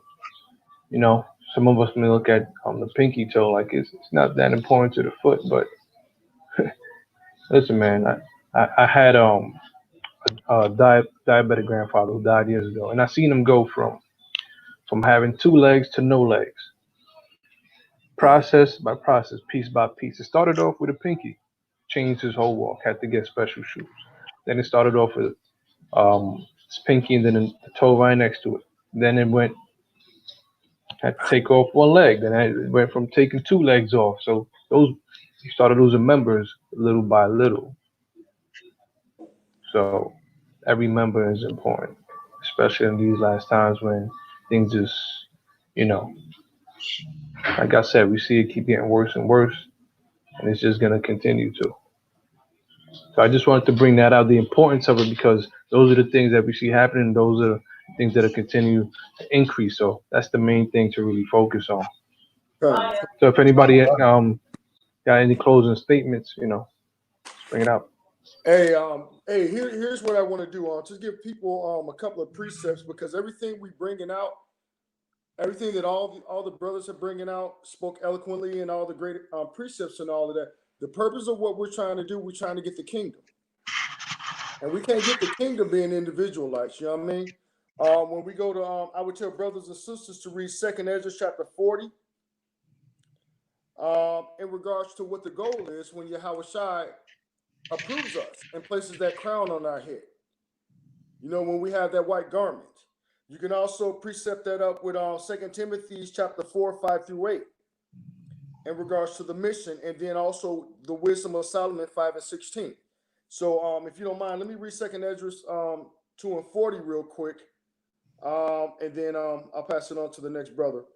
This is the book of 2nd Ezra chapter 40, 2nd Ezra chapter 2, verse 40. And it says, take thy number, O Zion, and shut up those of thine that are clothed in white, which have fulfilled the law of the Most High. The number of thy children whom thou longest for is fulfilled. Beseech the power of Yahawah that thy people which have been called from the beginning may be hallowed. And verse 42, and I, Ezra, set upon the Mount Zion a great people, whom I could not number, and they all praised Yahawah with songs. And in the midst of them, there was a young man of a high stature, taller than all the rest. And upon every one of their heads he set crowns, and was more exalted, which I marveled at. So I asked the angel and said, what are these? And he answered and said unto me, these be they that have put off the mortal clothing, and have put on the immortal, and have confessed the name of Yahawah, and now crowned, and now are they crowned and receive palms. And I'll be short real quick, just to 47. And then said I unto the angel, what young person is it that crowneth them, and giveth them palms in their hands? And so he answered and said unto me, it is the son of Yahawah, whom they have confessed in the world. Then I greatly to command them that stood so stiffly for the name of Yahawah. And I digress.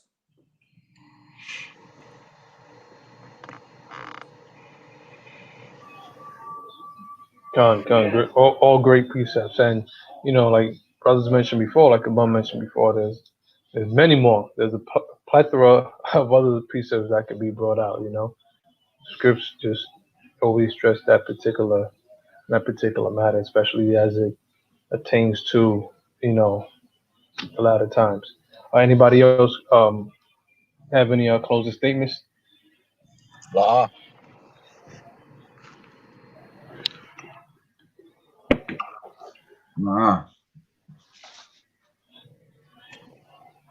I got one closing precept that I would like to go to, because with all that we said, you have to, the end goal is to get the kingdom. Okay. And there's a process to completing that mission. And so I'm going to go to the book of Matthew. I'm going to read chapter 6, verse 33. And this is the end goal. This is the mission. This is the entire plan. And this is the reason why we keep the faith and we keep the commandments and we serve the Most High the way we do. Because the mission is to get the kingdom. So this is the book of Matthew, chapter 6, verse 33. But seek ye first the kingdom of the Most High and his righteousness, and all these things shall be added unto you. So that's really the end goal. That's the entire mission, for us to come back as a nation and to take control of what our position is on the planet, and to show the rest of the world how to serve our Abba. Con. And with that, Con. Great words out of one. Also, keep in mind also, we threw the word brotherhood around throughout the whole night, but anytime, any of us say brotherhood, right alongside that, just know we're also talking about the women as well, because there is no nation without y'all. So just want y'all to bear that in mind. It is one thing I want to say. And that's, I love each and every one of you brothers. I think we need to do this more often, straight up. Yeah. This is beautiful, for people to see, what I'm saying, the brotherhood that's in AOC. Con. Definitely will. Thank you. Abishaya. Con.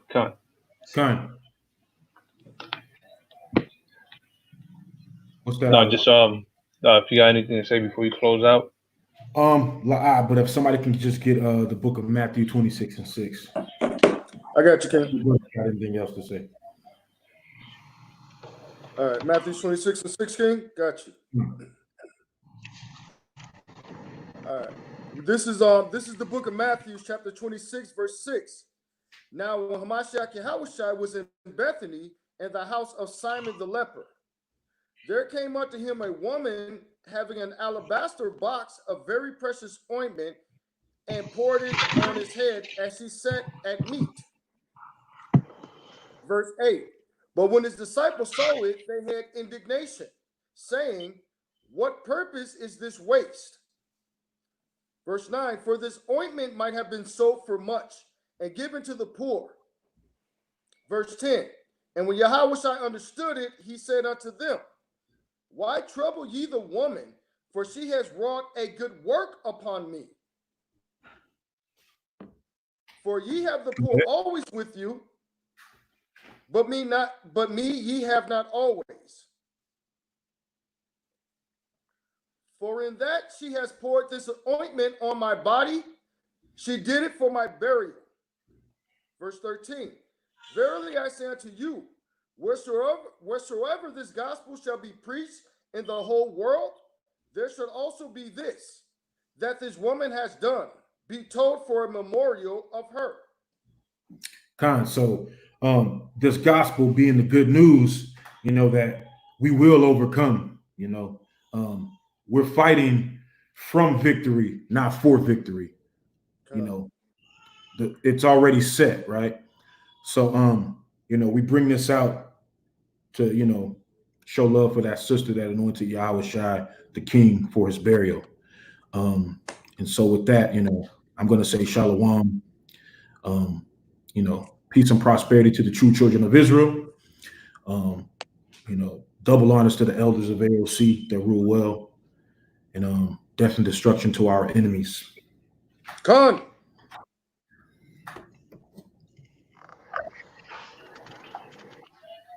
God, shalom, shalom. Con. Shalom. Shalom, King. Shalom. Hey, hold on. I'll be shy. Let me know when What's up, King?